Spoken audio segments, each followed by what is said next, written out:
For the kingdom of heaven is like a landowner who went out early in the morning to hire some workers for his vineyard. He agreed to pay them 1 denarius for the day and sent them into the vineyard. Around 9 o'clock in the morning, he went out again and saw some others standing in the marketplace doing nothing. He told them, "You also go and work in my vineyard, and I will pay you whatever is right." He went out again about noon and about 3 in the afternoon and did the same thing. About 5 in the afternoon he went out and found still some workers around. He asked them, "Why have you been standing around all day long and doing nothing?" "Because no one has hired us," she said. He said to them, "You go and work in my vineyard." When the evening came, the owner in the vineyard said to the foreman, "Call the workers and pay them the wages, beginning with the workers that came last and then going to the ones who came first." The workers who were hired about 5 in the afternoon came, and each received a denarius. So when the workers who were hired first came, they expected to receive more, but each one of them also received a denarius. When they received, they began to grumble against the landlord.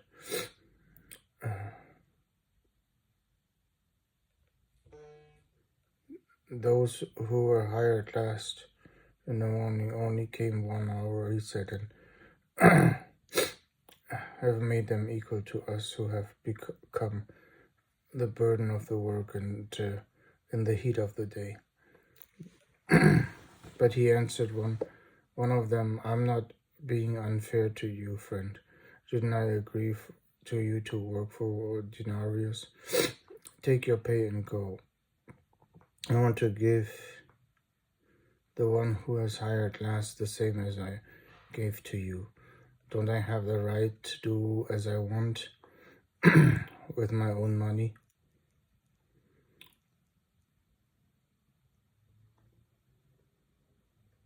Or are you envious because I am generous? So the last will be the first, and the first will be the last. Now Jesus was going up to Jerusalem. On the way he took 12 aside and said to them, "We are going up to Jerusalem, and the Son of Man will be delivered over the chief of priests and the teachers of the law. They will condemn him to death and hand him over to the Gentiles to be mocked and flogged and crucified. On the 3rd day he will be raised from the dead." Then the mother of Zebedee's sons came to Jesus and kneeled down, asked for a favor. "What is it you want?" he asked. He said, "Grant that one of those 2 sons of mine will be sitting next to you in your kingdom." "You don't know what you are asking," Jesus said to them. "Can you drink the cup I am going to drink?" "We can," they answered. And Jesus said, "You will be indeed drinking from my cup, but to sit at my side, right or left, it's not for me to decide. The place belongs to those for whom they have been prepared for my Father."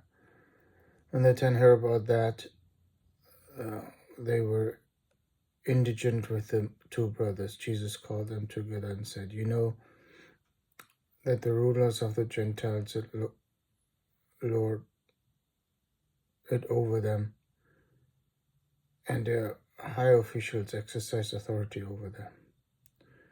Not so with you. Instead, whoever wants to become great among you must be a servant, and whoever wants to be first must be your slave.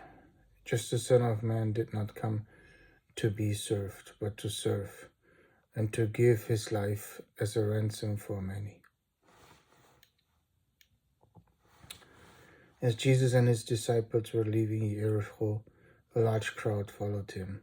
2 blind men were sitting by the roadside, and when they heard that Jesus was going to by, they shouted, "Lord, Son of David, have mercy with us." The crowd rebuked them and told them to be quiet, but they shouted all the louder, "Lord, Son of David, have mercy with us."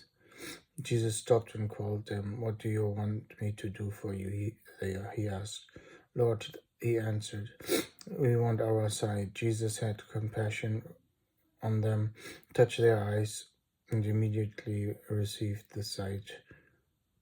They received their sight and followed him.